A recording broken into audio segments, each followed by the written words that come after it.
Hi everybody, welcome to the Horrible Lighting Show with me, your host, Scargan, and his horrible lighting. Anyways, if you hear a little bit of noise going on in the background, that's my son. He was born not very long ago, so he's not very good at not making noise. So this is going to be an introduction to removing and installing a graphics card, because I told someone I would do it, and I didn't want to be, made into a liar. So I want to do that.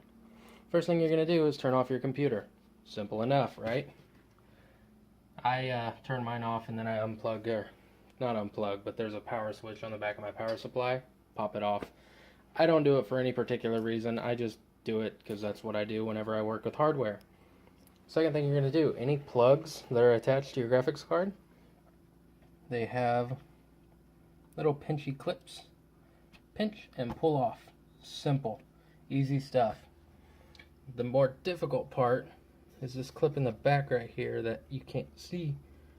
You can now. See how it is? It's pushed in. Well, what you do is you push it farther in this way. There's the clip and it goes right behind this cable that's in the way.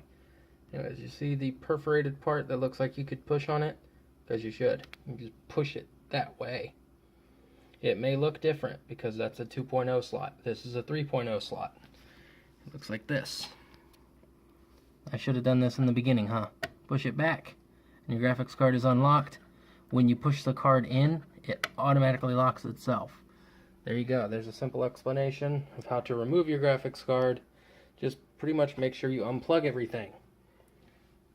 And there's a screw, maybe two. I should have two, but I only have the one. Undo those screws, and that's all you need to do. Stay tuned if you want to hear more about nerd stuff and finding out if a graphics card is compatible with your system. I'll be talking about that in just a little bit, so thank you guys for watching. Hi everybody. I told you to stay tuned, so you did, hopefully. If you didn't, you're not really hearing this, but I don't know. So, about the whole graphics card thing. Graphics cards are a major part of your computer's performance for gaming and video rendering, all kinds of stuff, fancy stuff that your graphics card needs to do. 99.9% of you that are watching this or Googling it or whatever, YouTubing it, you just want to kind of know, for gaming purposes, upgrade my graphics card, Some of you might be guys like, kids trying to mow grass to buy a new graphics card, saving up every penny, thinking about buying that one that you can afford versus the one you save for another week and you buy. Well, my first bit of advice is to always buy the best one you can, even if you have to wait. I know it sucks to wait, but, that's the difference between getting a 960 performance and 970 performance. It's quite the gap, actually, if you're looking for that extra little boost. Unfortunately, there are some other things you need to upgrade before you can do your graphics card, which 99.9% of the time, in a computer where you're worried about being able to afford a new graphics card, you're also probably not running the best system possible as a whole. So you're going to want to look at your number one is going to be your power supply. No matter what, it's always going to be power supply. Why would you upgrade your power supply? Well, the reason why you would upgrade your power supply is to have more power to go between your graphics card, your processor, your RAM, everything. It delivers the power to your entire system.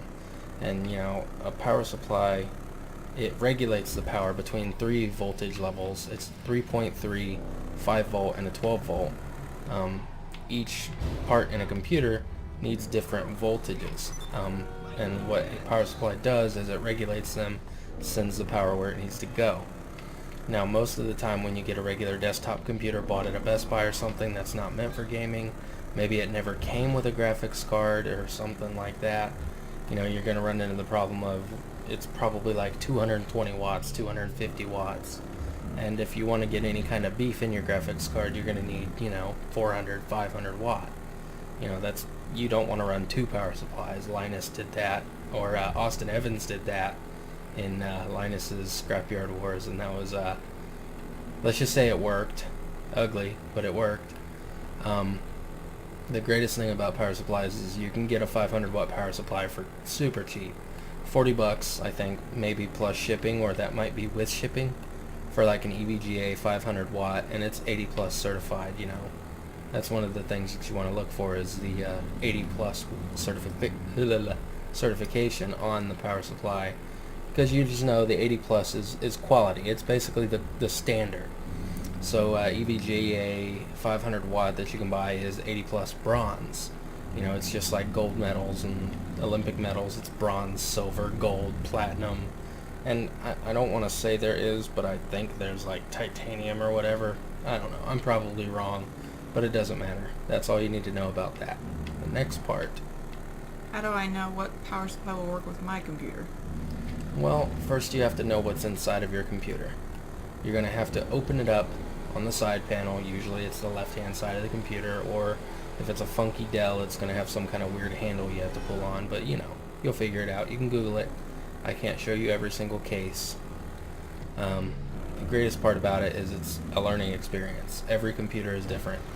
You're going to have to open it up, look at what cables are coming out of the power supply, make note of what you're going to need. Usually you're going to need either a 4-pin or an 8-pin to power your CPU. You're going to need a 24-pin for your motherboard, or if it's old, it's like a 20. But 99.9% of the time, you're going to need a 24-pin, which they all come with now. You're going to have pretty much, that's it to run the computer anyways. You need some Molex, you know, even though some computers don't use it. My computer uses one, and that's to power a LED thing. But other than that, Molex is pretty out of date. SATA power is where it's at. I'll eventually make different videos about, you know, what the different connectors are and all that, but for now you just need to know that SATA is better, or at least that's what engineers designed it to be. You're going to have to make sure that the new power supply you're getting has the correct plugs for the graphics card you're getting as well, because if you put in the new graphics card, you put in the new power supply, and you find out, oh no, the graphics card needs 2 8-pin connectors and this little cheap power supply I bought only has 1. Well, you're kind of boned. You're going to have to take up some thought and really kind of get in there and find out what you're going to need. I can't tell you what every graphics card needs, and I can't tell you what every power supply has, but every description will tell you everything you need to know about either one.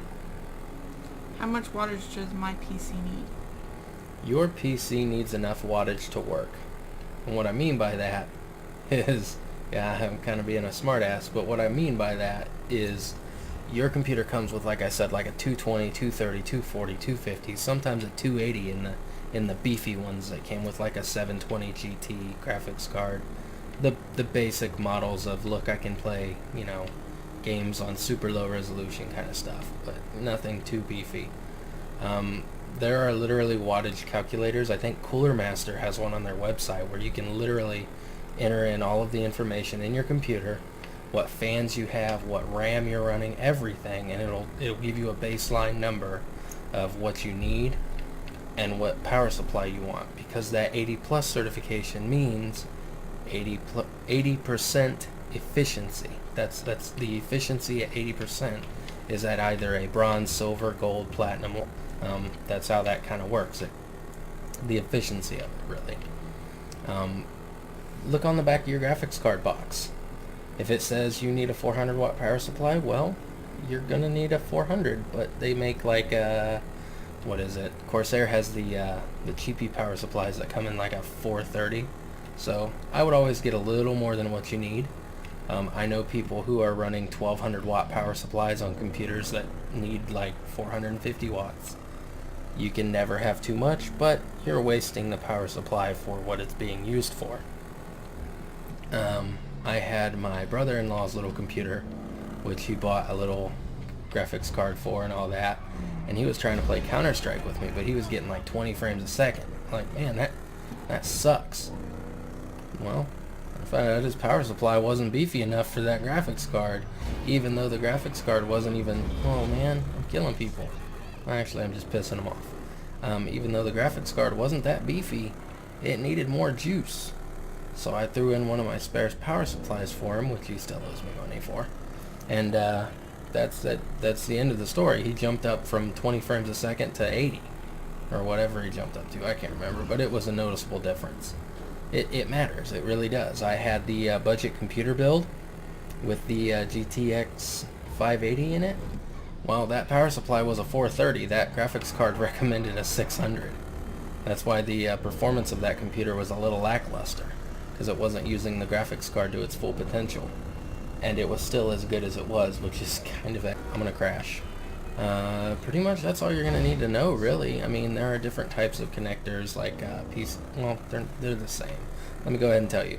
PCI 1, PCI 2, and PCI 3.0 are forwards and backwards compatible. PCI 1, X, 4X, 8X, 16X, it doesn't matter. They're all forwards and backwards compatible. It'll work with your graphics card, I promise. The only thing that you might run into every now and then is something weird, like for some god-awful reason, if you're using a server motherboard, it may not fit with a graphics card that has a lock, and worst case scenario, you pull a Linus and you cut the lock, make it fit. But that's only don't do that and then tell people that I told you to do that. That's a stupid idea. So pretty much that's all you're gonna need to know, guys. Thank you guys so much for watching this video. I made this video for someone that I met because they had questions, and they're an awesome person. So thank you for the suggestion. I'm really happy to do it for you. That's all I got for you guys. So I hope you have an awesome day, and I'll see you later. Bye.